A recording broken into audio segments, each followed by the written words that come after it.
ইফতারের সময়টা দোয়া কবুলের সময়।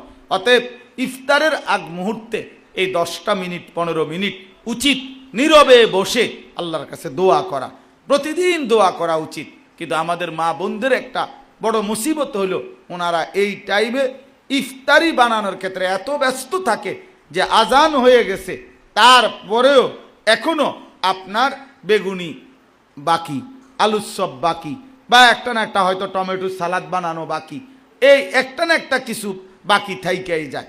এই যার ফলে পুরাটা সময় ইফতার পর্যন্ত এই বেচারি এই মহিলা আপনার আল্লাহর কাছে কিছু চাইবার আর টাইম থাকে না।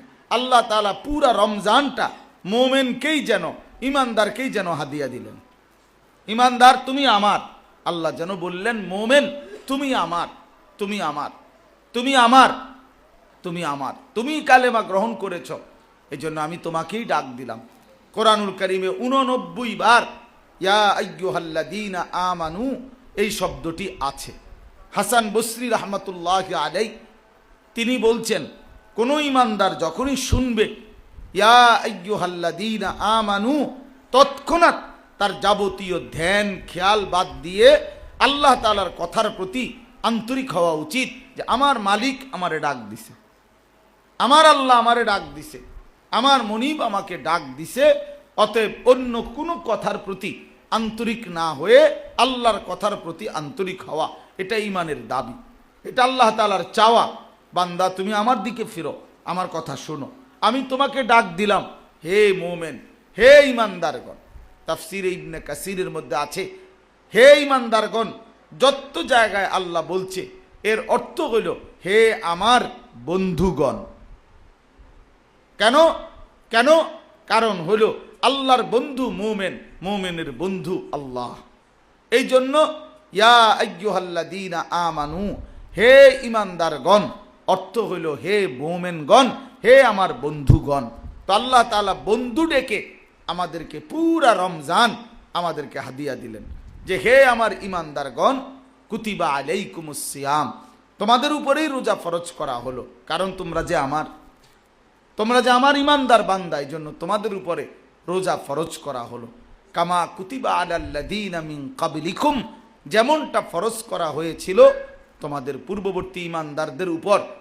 লাআল্লাকুম তাত্তাকুন, এই পুরা কথাটা একবারে মিলাইয়া বুঝেন যে আল্লাহ তাআলা বললেন হে ঈমানদারগণ, আমি তোমাদেরকে পূর্ণ মাহে রমজান উপহার দিলাম, একটা পূর্ণাঙ্গ সাজানো ইবাদতের আখিরাতের একটা মাস আমি আল্লাহ তোমাদের হাতে তুলে দিলাম।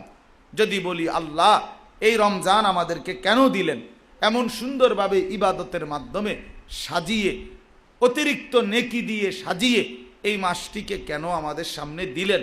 তো আল্লাহ তাআলা বলেন, কেননা আমি তো তোমাদেরকে বানিয়েছি জান্নাত দেওয়ার জন্য, আর জান্নাতের জন্য ঈমানের সাথে আরেকটি জিনিস দরকার, সেটার নাম হলো তাকওয়া। আর এই রমজান যেটা 1 মাসের জন্য তোমাদেরকে দিলাম, এটা যদি যথাযথ গুরুত্ব দিতে পারো, হুকুম পালন করো, নিষেধ বর্জন করো, তা আমি 1 মাসেই তোমাদেরকে মুত্তাকি বানিয়ে দেব। আর মুত্তাকি হলেই তুমি নিশ্চিত জান্নাতি হয়ে যাবে। তাইলে হে ঈমানদার, তোমার জান্নাতের প্যাকেজ, তোমার জান্নাতের প্যাকেজ মাহে রমজান, তোমার তাকওয়া হওয়ার প্যাকেজ মাহে রমজান। তুমি 1 মাসে কি কি দিছি তুমি খোঁজ নাও, বুঝে নাও, এবং ওই আলোকে নিজেকে সাজাও, নিজেকে গড়ো। আল্লাহ তাআলা এই জন্য রমজান আমাদেরকে দিয়েছেনই ইবাদতের মাধ্যমে সাজিয়ে। দেখেন প্রত্যেক ব্যবসায়ী, তার যেই ব্যবসায়ী যখন যেটা সিজন, সে তার সিজনে অতিরিক্ত মাল উঠায়। কাপড় ব্যবসায়ী, এখন কাপড় বিক্রির সিজন, তো সে আরো 50 লাখ টাকার মাল, 30 লাখ টাকার কাপড় আরো অতিরিক্ত উঠাইছে। কেন? তার সিজন। তো আল্লাহ পাক রব্বুল আলামিনও রমজান মাসটাকে আরো অতিরিক্ত ইবাদত এর সাথে সংযুক্ত করেছেন। আল্লাহ তাআলা যেন বলতে চাচ্ছেন এই রমজান আমি আল্লাহরও সিজন, মোমেনেরও সিজন, আমি আল্লাহরও সিজন। কিসের সিজন?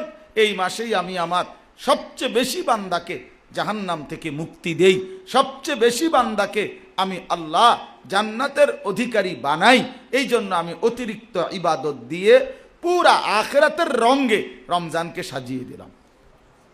অতিরিক্ত ইবাদত কি? মোটা দাগের বড় বড় কয়েকটা অতিরিক্ত ইবাদত হলো, 1 নাম্বার এই 30 দিনের রোজা। রোজা এইটা গত 11 মাস যাবৎ ধারাবাহিক ছিল না, আল্লাহ তাআলা অতিরিক্ত নতুন করে এই মাসে রমজানের এই রোজা আমাদেরকে দান করলেন। 2 নাম্বার রাত্রিবেলা 20 রাকাত তারাবি, প্রতিদিন এই 20 রাকাত তারাবি এটা নতুন করে আল্লাহ তাআলা রমজান উপলক্ষে আমাদের জন্য দিলেন। 3 নাম্বার সন্ধ্যাবেলার ইফতার। ইফতার এটা শুধু বুটমুড়ি না, এটা আপনার ইবাদত।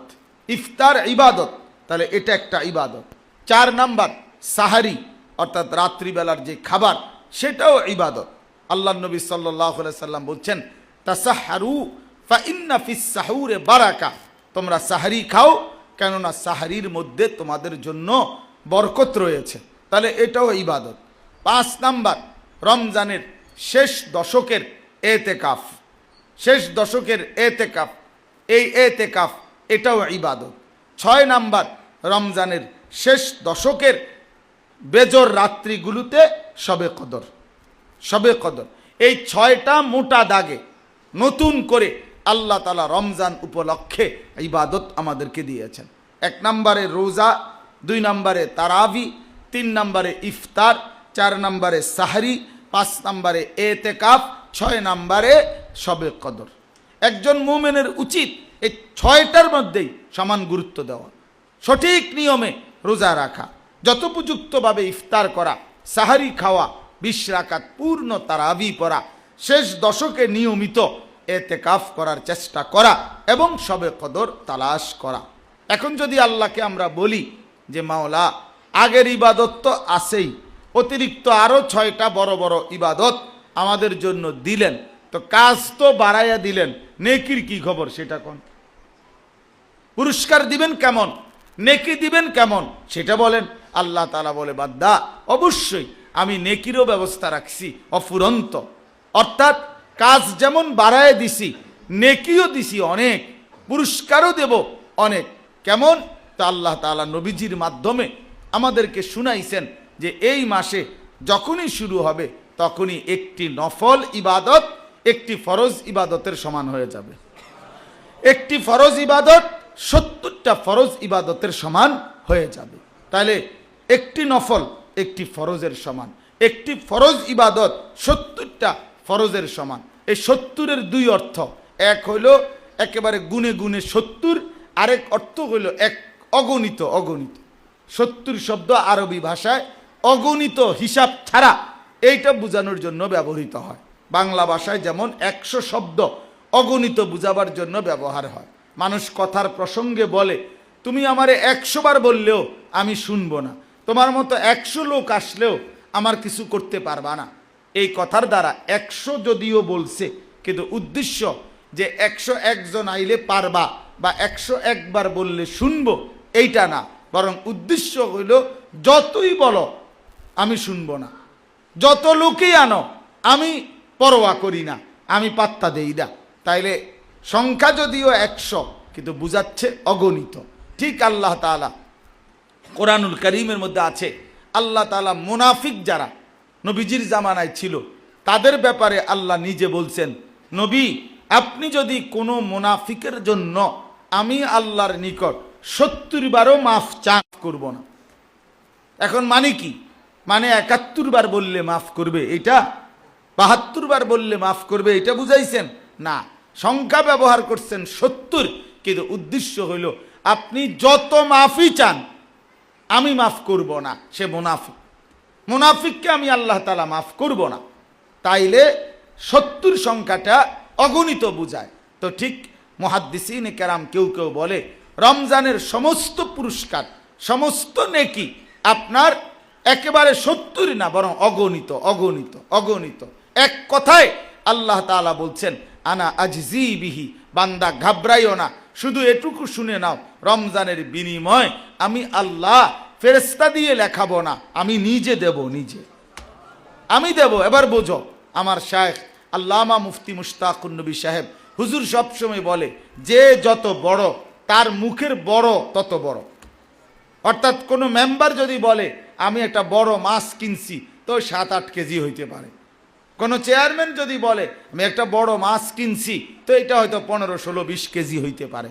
আরও বড় ব্যক্তি এমপি সাহেব, মন্ত্রী সাহেব, তো তিনি যদি বলে সেটা 30 কেজি হইতে পারে। অর্থাৎ যিনি যত বড়, হ্যাঁ, তিনি যখন কোনো কিছু বড় বলে, বেশি বলে, তো সেইটা ওনার অবস্থা অনুপাতে কি হয়, একটা ধারণা করা হয়। এখন মহান আল্লাহ পাক রব্বুল আলামিন তিনি কত বড়, আল্লাহ পাক কত বড়, আল্লাহ তাআলা কতটুকু অংশের মালিক, আল্লাহর খাজানায় আছে কদ্দুর, আল্লাহ দিতে পারে কদ্দুর। আল্লাহ তাআলা বলবেন, বান্দা তুমি নিতে পারবা কদ্দুর, তুমি কদ্দুর নিবা। লাহুম মা ইয়াশাউনা ফিহা ওয়া লাদাইনা মাজিদ, কোরআনুল কারীমের মধ্যে আছে। আল্লাহ বলে আমার জান্নাতি বান্দা নিজের থেকে যা চাইবে তাই দেওয়া হবে, আর আমার বান্দার চাওয়া শেষ হলে আমি আল্লাহর পক্ষ থেকে আরো অগণিত আছে, সেগুলো দেওয়া হবে, সেগুলো দেওয়া হবে। অতএব মহান আল্লাহ পাক রব্বুল আলামিন রমজানে আমাদেরকে অপরিসীম বিনিময় দান করেন। এই জন্য শায়েখ দামাত বারাকাতুহুম বলে, রমজানের প্রতি সেকেন্ড, প্রতি মিনিট, প্রতি ঘন্টা হীরা মণি মুক্তার মতো, এক একটা সময় হীরা মণি মুক্তার মতো দামি।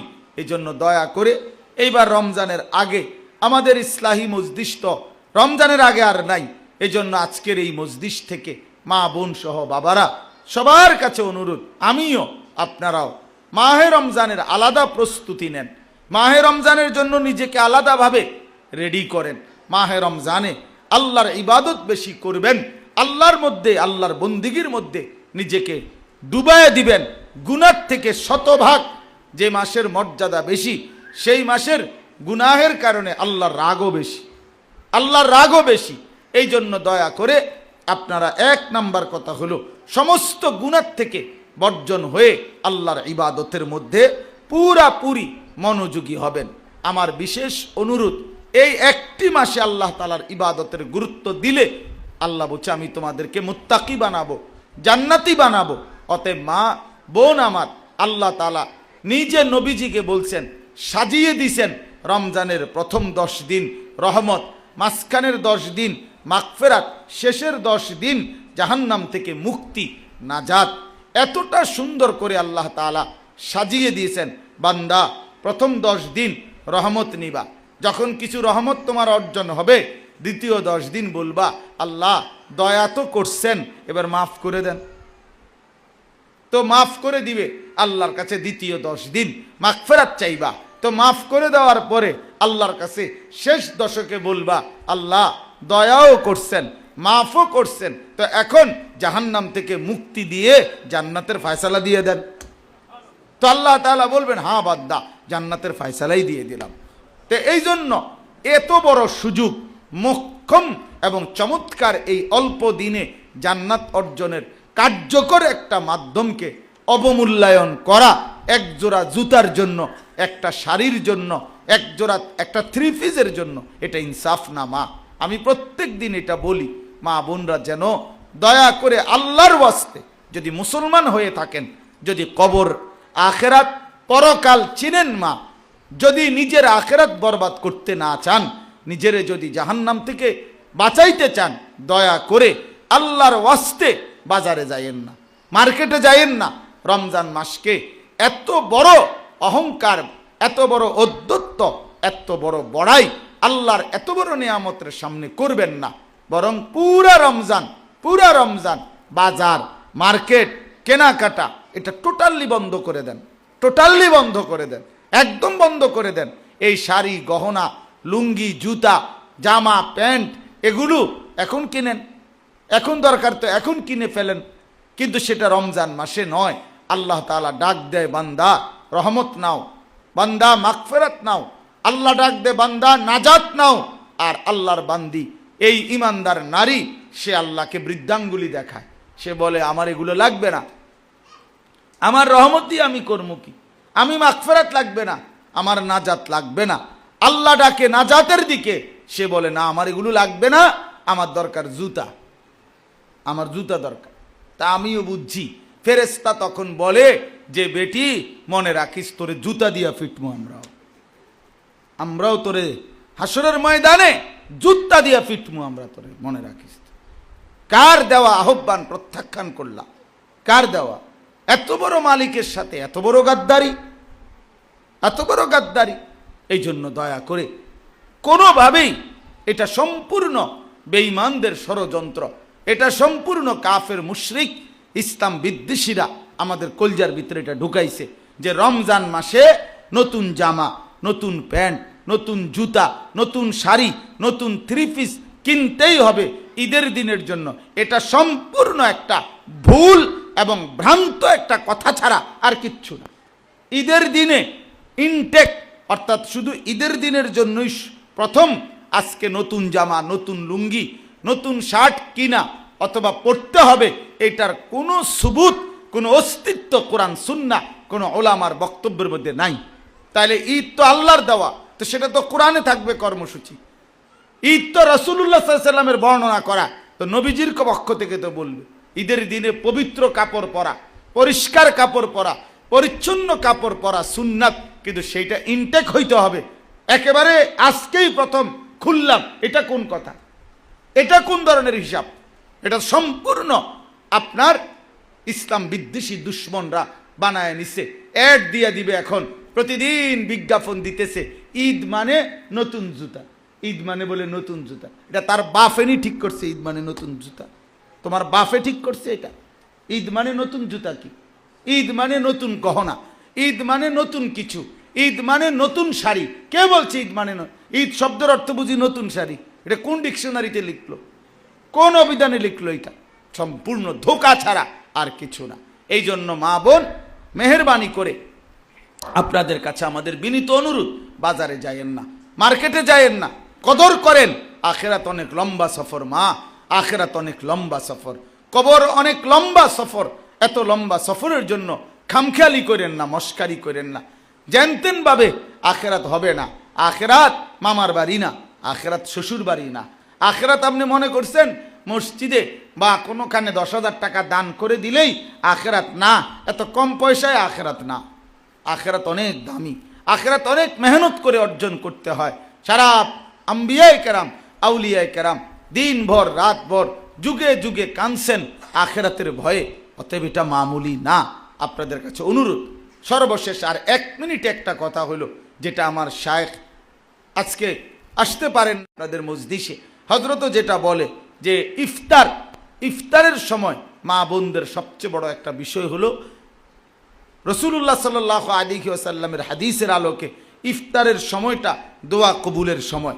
অতএব ইফতারের আগ মুহূর্তে এই 10টা মিনিট 15 মিনিট উচিত নীরবে বসে আল্লাহর কাছে দোয়া করা, প্রতিদিন দোয়া করা উচিত। কিন্তু আমাদের মা বোনদের একটা বড় মুসিবত হলো, ওনারা এই টাইমে ইফতারি বানানোর ক্ষেত্রে এত ব্যস্ত থাকে যে আজান হয়ে গেছে, তারপরেও এখনো আপনার বেগুনি বাকি, আলুর চপ বাকি, বা একটা না একটা হয়তো টমেটো সালাদ বানানো বাকি, এই একটা না একটা কিছু বাকি থাইকেই যায়।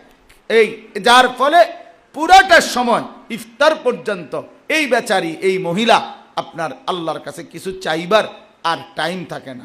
মনে রাখবেন, যখন যেই সময়ের মুহূর্ত, এর পরে তো সেই সময়ের হুকুম আর থাকে না। আপনি ইফতারির পরে দোয়া করলে ইফতারির আগের দোয়া তো আর আপনি পাইলেন না। এই জন্য অনুরোধ, আপনারা ওইভাবে টার্গেট রেখে ইফতার বানাবেন যেন কমপক্ষে 15 মিনিট 20 মিনিট আগে আপনি অবসর হয়ে আপনি আপনার দোয়া করবেন। ঘরওয়ালাদেরকে বুঝাইয়া বলবেন, এটুকু সময় আমারও দোয়া করার সুযোগ দাও, আমারও তো আখেরাত আছে। স্বামীরও যেমন আখেরাত, স্ত্রীরও তো আখেরাত আছে, মারও তো আখেরাত আছে, বোনেরও তো আখেরাত আছে।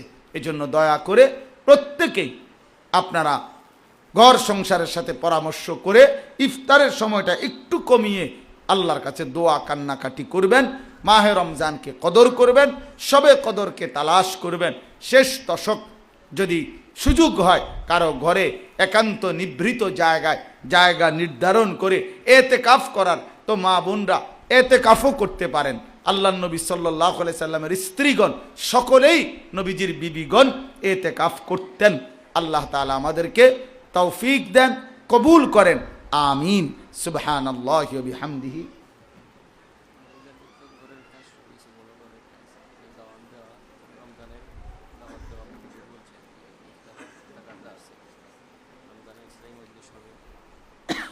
মাশাআল্লাহ। মা বোনদের কাছে বিশেষ অনুরোধ হইল, আমাদের আলাদা নতুন ভবনের কাজ মাদ্রাসার বর্তমানে আপনার